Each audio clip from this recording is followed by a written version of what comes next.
Hey guys, welcome back to my channel. तो कैसे हैं आप लोग? I hope all is good and all will be good. आज के इस वीडियो में मैं आपके लिए लेकर आया हूँ एमपी पुलिस कांस्टेबल के एग्जाम के लिए मोस्ट इंपॉर्टेंट जीके जीएस के क्वेश्चंस। इसलिए एक भी क्वेश्चन मिस नहीं कीजिएगा, हर एक क्वेश्चंस आपके एग्जाम के लिए बेहद ही इंपॉर्टेंट है। और चैनल पर नए हो तो सब्सक्राइब और एक लाइक जरूर कीजिएगा और अपने दोस्तों के साथ भी शेयर कर दें ताकि उनका तैयारी बेहतर हो।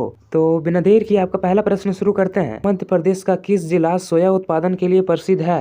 ऑप्शन है मंदसौर जिला, जबलपुर जिला, इंदौर जिला या फिर उज्जैन जिला।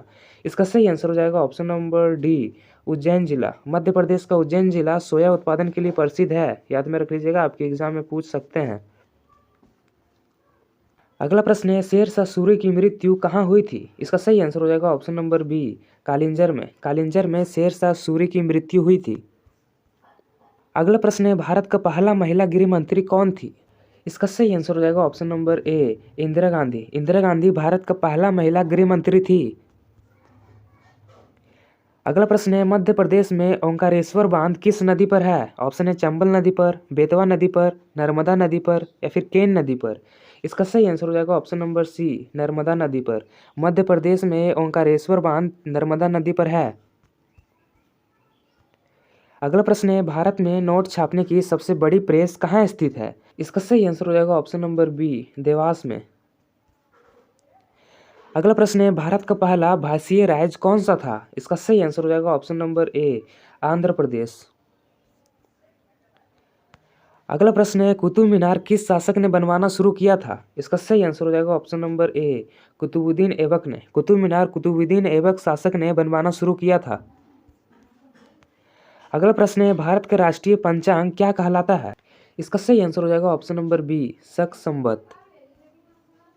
अगला प्रश्न है, जबलपुर किस खनिज के लिए प्रसिद्ध है? ऑप्शन है चूना पत्थर के लिए, संगमरमर के लिए, मैग्नीज के लिए या फिर हीरा के लिए।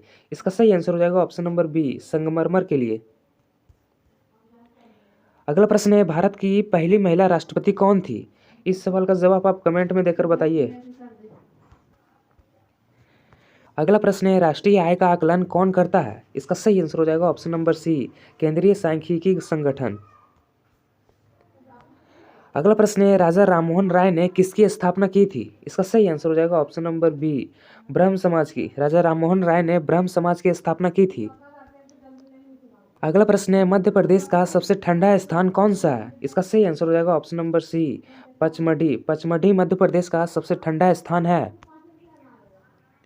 अगला प्रश्न है, भारत का पहला परमाणु ऊर्जा संयंत्र कहाँ स्थापित हुआ था? इसका सही आंसर हो जाएगा ऑप्शन नंबर सी, महाराष्ट्र में। भारत का पहला परमाणु ऊर्जा संयंत्र महाराष्ट्र में स्थापित हुआ था, याद में रख लीजिएगा, इंपॉर्टेंट क्वेश्चन हो सकते हैं, आपके एग्जाम में पूछे जा सकते हैं। अगला प्रश्न है, भारतीय संविधान का किस भाग में मौलिक अधिकार दिए गए हैं? ऑप्शन है भाग 2 में, भाग 3 में, भाग 4 में या फिर भाग 5 में। इसका सही आंसर हो जाएगा ऑप्शन नंबर बी, भाग 3 में। अगला प्रश्न है, तुगलक वंश का संस्थापक कौन था? ऑप्शन है गयासुद्दीन तुगलक, मोहम्मद बिन तुगलक, फिरोज शाह तुगलक या फिर अलाउद्दीन खिलजी। इसका सही आंसर हो जाएगा option number A, Ghiyasuddin Tughlaq. Ghiyasuddin Tughlaq Tughlaq वंश का संस्थापक थे। अगला प्रश्न है, अमरकोश के रचयिता कौन थे? ऑप्शन है कालिदास, वान भट्ट, अमर सिंह या फिर पतंजलि। इसका सही आंसर हो जाएगा ऑप्शन नंबर सी, अमर सिंह। अमर सिंह अमरकोश के रचयिता थे। अगला प्रश्न है, महात्मा गांधी को किसने महात्मा की उपाधि दी थी? ऑप्शन है रविंद्रनाथ टैगोर ने, गोपाल कृष्ण गोखले ने, सुभाष चंद्र बोस ने या फिर बाल गंगाधर तिलक ने। इसका सही आंसर हो जाएगा ऑप्शन नंबर ए, रविंद्रनाथ टैगोर ने। रविंद्रनाथ टैगोर ने महात्मा गांधी को महात्मा की उपाधि दी थी, याद में रख लीजिएगा, इंपॉर्टेंट क्वेश्चन हो सकते हैं आपके एग्जाम के लिए। अगला प्रश्न है, कालीबंगन किस सभ्यता से संबंधित स्थल है? ऑप्शन है सिंधु घाटी सभ्यता से, वैदिक सभ्यता से, मौर्य सभ्यता से या फिर गुप्तकालीन सभ्यता से। इसका सही आंसर हो जाएगा ऑप्शन नंबर ए, सिंधु घाटी सभ्यता से। कालीबंगन सिंधु घाटी सभ्यता से संबंधित स्थल है, याद में रख लीजिएगा, वेरी वेरी इंपॉर्टेंट क्वेश्चन है। अगला प्रश्न है, डॉक्ट्रिन ऑफ लैप्स नीति किसने चलाई थी? ऑप्शन है लॉर्ड डलहौजी ने, लॉर्ड वेलेजली ने, लॉर्ड माउंटबेटन ने या फिर लॉर्ड कर्जन ने। इसका सही आंसर हो जाएगा ऑप्शन नंबर ए, लॉर्ड डलहौजी ने। अगला प्रश्न है, विश्व रेड क्रॉस दिवस कब मनाया जाता है? ऑप्शन है 8 मई को, 5 जून को, 10 दिसंबर को या फिर 14 नवंबर को। इसका सही आंसर हो जाएगा ऑप्शन नंबर ए, 8 मई को। विश्व रेड क्रॉस दिवस 8 मई को मनाया जाता है। अगला प्रश्न है, आज़ाद हिंद फौज की स्थापना किसने की थी? ऑप्शन है रास बिहारी बोस ने, सुभाष चंद्र बोस ने, भगत सिंह ने या फिर चंद्रशेखर आज़ाद ने। इसका सही आंसर हो जाएगा ऑप्शन नंबर ए, रास बिहारी बोस ने। रास बिहारी बोस ने आज़ाद हिंद फौज की स्थापना किए थे। अगला प्रश्न है, विश्व का सबसे बड़ा लोकतंत्र कौन सा है? ऑप्शन है अमेरिका लोकतंत्र, चीन, भारत या फिर जापान। इसका सही आंसर हो जाएगा ऑप्शन नंबर सी, भारत। विश्व का सबसे बड़ा लोकतंत्र भारत लोकतंत्र है। अगला प्रश्न है, सुभाष चंद्र बोस ने आज़ाद हिंद रेडियो कहाँ से शुरू किया था? ऑप्शन है बर्लिन से, टोक्यो से, सिंगापुर से या फिर रंगून से। इसका सही आंसर हो जाएगा ऑप्शन नंबर ए, बर्लिन शहर से। सुभाष चंद्र बोस ने आज़ाद हिंद रेडियो बर्लिन शहर से शुरू किया था। अगला प्रश्न है, प्लासी के युद्ध में किसकी हार हुई थी? ऑप्शन है सिराजुद्दौला की, अंग्रेज की, हैदर अली की या फिर टीपू सुल्तान की। इसका सही आंसर हो जाएगा ऑप्शन नंबर ए, सिराजुद्दौला की। प्लासी के युद्ध में सिराजुद्दौला की हार हुई थी। अगला प्रश्न है, वेदांग ज्योतिष किससे संबंधित है? ऑप्शन है कृषि से, गणित से, खगोल विज्ञान से या फिर संगीत से। इसका सही आंसर हो जाएगा ऑप्शन नंबर सी, खगोल विज्ञान से। वेदांग ज्योतिष खगोल विज्ञान से संबंधित है। अगला प्रश्न है, रुपया चिन्ह किस वर्ष अपनाया गया था? ऑप्शन है 2008 को, 2010 को, 2012 को या फिर 2014 को। इसका सही आंसर हो जाएगा ऑप्शन नंबर बी, 2010 को। रुपया चिन्ह 2010 वर्ष को अपनाया गया था। अगला प्रश्न है, वर्नाक्यूलर प्रेस एक्ट किस गवर्नर जनरल ने लागू किया था? ऑप्शन है लॉर्ड रिपन ने, लॉर्ड कर्जन ने, लॉर्ड लिटन ने या फिर लॉर्ड डलहौजी ने। इसका सही आंसर हो जाएगा option number C, Lord Lytton ने। लॉर्ड लिटन गवर्नर ने वर्नाक्यूलर प्रेस एक्ट लागू किया था। याद में रख लीजिएगा, आपके एग्जाम के लिए वेरी वेरी इंपॉर्टेंट क्वेश्चन हो सकते हैं। अगला प्रश्न है, गया किस नदी के किनारे बसा है?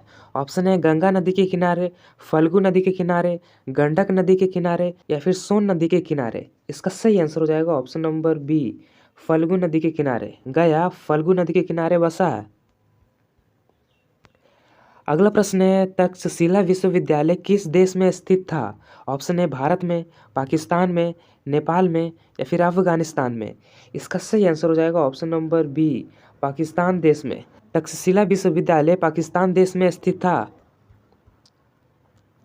अगला प्रश्न है, भारतीय संविधान का मसौदा तैयार करने वाली समिति के अध्यक्ष कौन थे? ऑप्शन है जवाहरलाल नेहरू, डॉक्टर भीमराव अंबेडकर, डॉक्टर राजेंद्र प्रसाद या फिर सरदार वल्लभ भाई पटेल। इसका सही आंसर हो जाएगा option number B, doctor Bhimrao Ambedkar. Doctor Bhimrao Ambedkar भारतीय संविधान का मसौदा तैयार करने वाले समिति के अध्यक्ष थे। याद में रख लीजिएगा, इंपॉर्टेंट क्वेश्चन हो सकते हैं आपके एग्जाम के लिए। अगला प्रश्न है, साइंस सिटी बिहार में कहाँ स्थित है? ऑप्शन है पटना शहर में, भागलपुर में, गया में या फिर मुजफ्फरपुर में। इसका सही आंसर हो जाएगा ऑप्शन नंबर ए, पटना शहर में। साइंस सिटी बिहार में पटना में स्थित है। अगला प्रश्न है, जयप्रकाश नारायण किस आंदोलन से जुड़े थे? ऑप्शन है असहयोग आंदोलन से, भारत छोड़ो आंदोलन से, संपूर्ण क्रांति आंदोलन से या फिर सविनय अवज्ञा आंदोलन से। इसका सही आंसर हो जाएगा ऑप्शन नंबर सी, संपूर्ण क्रांति आंदोलन से। जयप्रकाश नारायण संपूर्ण क्रांति आंदोलन से जुड़े थे। याद में रख लीजिएगा, वेरी वेरी इंपॉर्टेंट क्वेश्चन है। अगला प्रश्न है, सेल्यूलोज किसका मुख्य घटक है? ऑप्शन है मानव रक्त का, पादप कोशिका भित्ति का, हड्डी का या फिर धातु का। इसका सही आंसर हो जाएगा ऑप्शन नंबर बी, पादप कोशिका भित्ति का। सेल्यूलोज पादप कोशिका भित्ति का मुख्य घटक है। अगला प्रश्न है, भारतीय दंड संहिता किस वर्ष लागू हुई थी? ऑप्शन है 1857 को, 1860 को, 1865 को या फिर 1870 को। इसका सही आंसर हो जाएगा ऑप्शन नंबर बी, 1860 को। भारतीय दंड संहिता 1860 वर्ष को लागू हुई। अगला प्रश्न है, पृथ्वी पर ऋतुओं का कारण क्या है? ऑप्शन है पृथ्वी का आकार, पृथ्वी की सूर्य से दूरी, पृथ्वी का झुका हुआ अक्ष या फिर सूर्य की परिक्रमा। इसका सही आंसर हो जाएगा ऑप्शन नंबर सी, पृथ्वी का झुका हुआ अक्ष के कारण पृथ्वी पर ऋतुएं होती है। अगला प्रश्न है, होम रूल लीग आंदोलन की शुरुआत किसने की थी? ऑप्शन है महात्मा गांधी ने, तिलक और एनी बेसेंट ने, गोपाल कृष्ण गोखले ने या फिर दादा भाई नौरोजी ने। इसका सही आंसर हो जाएगा ऑप्शन नंबर बी, बाल गंगाधर तिलक और एनी बेसेंट ने। बाल गंगाधर तिलक और एनी बेसेंट ने 1916 में होम रूल लीग आंदोलन की शुरुआत किए थे। याद में रख लीजिएगा, आपकी एग्जाम के लिए वेरी वेरी इंपॉर्टेंट क्वेश्चन है। अगला प्रश्न है, अंतर्राष्ट्रीय न्यायालय का मुख्यालय कहाँ है? ऑप्शन है जेनेवा में, हेग में, न्यूयॉर्क में या फिर पेरिस में। इसका सही आंसर हो जाएगा ऑप्शन नंबर बी, हेग में। अंतर्राष्ट्रीय न्यायालय का मुख्यालय हेग में है। अगला प्रश्न है, भारत छोड़ो आंदोलन का नारा किसने दिया था? ऑप्शन है महात्मा गांधी ने, सुभाष चंद्र बोस ने, जवाहरलाल नेहरू ने या फिर सरदार वल्लभ भाई पटेल ने। इस सवाल का जवाब आप कमेंट में देकर बताइए। भारत छोड़ो आंदोलन का नारा किसने दिया था? महात्मा गांधी ने, सुभाष चंद्र बोस ने, जवाहरलाल नेहरू ने या फिर वल्लभ भाई पटेल ने। कमेंट करके जरूर बताइएगा। अगला प्रश्न है, नेपच्यून ग्रह को और क्या कहा जाता है? ऑप्शन है नीला ग्रह, लाल ग्रह, पीला ग्रह या फिर छोटा ग्रह।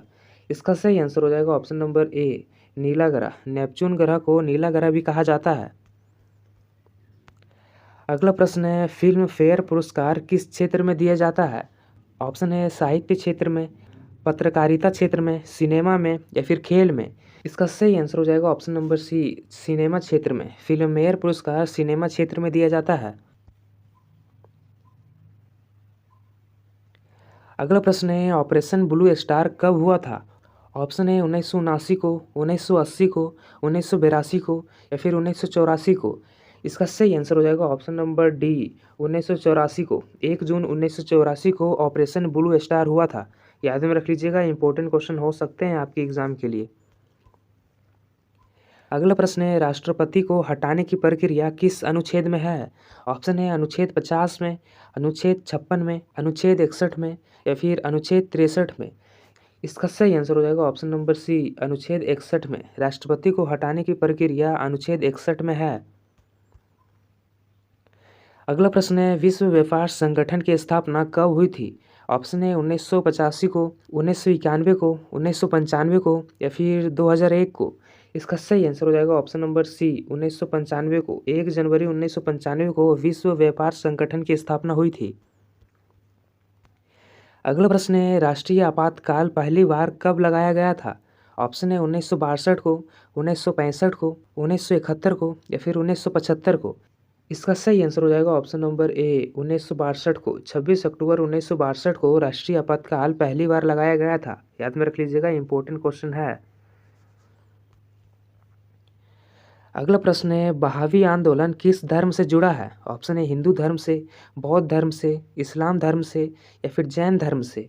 इसका सही आंसर हो जाएगा ऑप्शन नंबर सी, इस्लाम धर्म से। बहावी आंदोलन इस्लाम धर्म से जुड़ा है। अगला प्रश्न है, साइबेरियन क्रेन किस अभयारण्य में पाई जाती है? ऑप्शन है भरतपुर में, गिर वन में, काजीरंगा में या फिर सुंदरवन में। इसका सही आंसर हो जाएगा ऑप्शन नंबर ए, भरतपुर में। अगला प्रश्न है, वर्ल्ड वाइड वेब का आविष्कार किसने किया था? ऑप्शन है टिम वर्नर्स ली ने, बिल गेट्स ने, स्टीव जॉब्स ने या फिर चार्ल्स बेबेज ने। इसका सही आंसर हो जाएगा option number A, Tim Berners Lee ने। टिम वर्नर्स ली ने वर्ल्ड वाइड वेब का आविष्कार किया था। अगला प्रश्न है, सारनाथ स्तूप किसने बनवाया था? ऑप्शन है अशोक ने, चंद्रगुप्त मौर्य ने, हर्षवर्धन ने या फिर समुद्रगुप्त ने। इसका सही आंसर हो जाएगा ऑप्शन नंबर ए, अशोक ने। सारनाथ का स्तूप अशोक ने बनवाया था। याद में रखिएगा, आपकी एग्जाम के लिए वेरी वेरी इंपॉर्टेंट क्वेश्चन हो सकते हैं। अगला प्रश्न है, मंगलयान मिशन किस ग्रह से संबंधित है? ऑप्शन है मंगल ग्रह से, शुक्र ग्रह से, बृहस्पति ग्रह से या फिर चंद्रमा से। इसका सही आंसर हो जाएगा ऑप्शन नंबर ए, मंगल ग्रह से। मंगलयान मिशन मंगल ग्रह से संबंधित है। अगला प्रश्न है, इंडियन नेशनल कांग्रेस की स्थापना किसने की? ऑप्शन है दादा भाई नौरोजी ने, एओ हयूम ने, गोपाल कृष्ण गोखले ने या फिर बाल गंगाधर तिलक ने। इसका सही आंसर हो जाएगा ऑप्शन नंबर बी, एओ हयूम ने। एओ हयूम ने इंडियन नेशनल कांग्रेस की स्थापना की। अगला प्रश्न है, प्रवासी भारतीय दिवस कब मनाया जाता है? ऑप्शन है 5 जनवरी को, 7 जनवरी को, 9 जनवरी को या फिर 12 जनवरी को। इसका सही आंसर हो जाएगा ऑप्शन नंबर सी, 9 जनवरी को। प्रवासी भारतीय दिवस 9 जनवरी को मनाया जाता है। अगला प्रश्न है, राष्ट्रीय मानवाधिकार आयोग के पहले अध्यक्ष कौन थे? इसका सही आंसर हो जाएगा ऑप्शन नंबर ए, न्यायमूर्ति रंगनाथ मिश्रा। न्यायमूर्ति रंगनाथ मिश्रा राष्ट्रीय मानवाधिकार आयोग के पहले अध्यक्ष थे। याद में रख लीजिएगा, आपके एग्जाम में पूछे जा सकते हैं।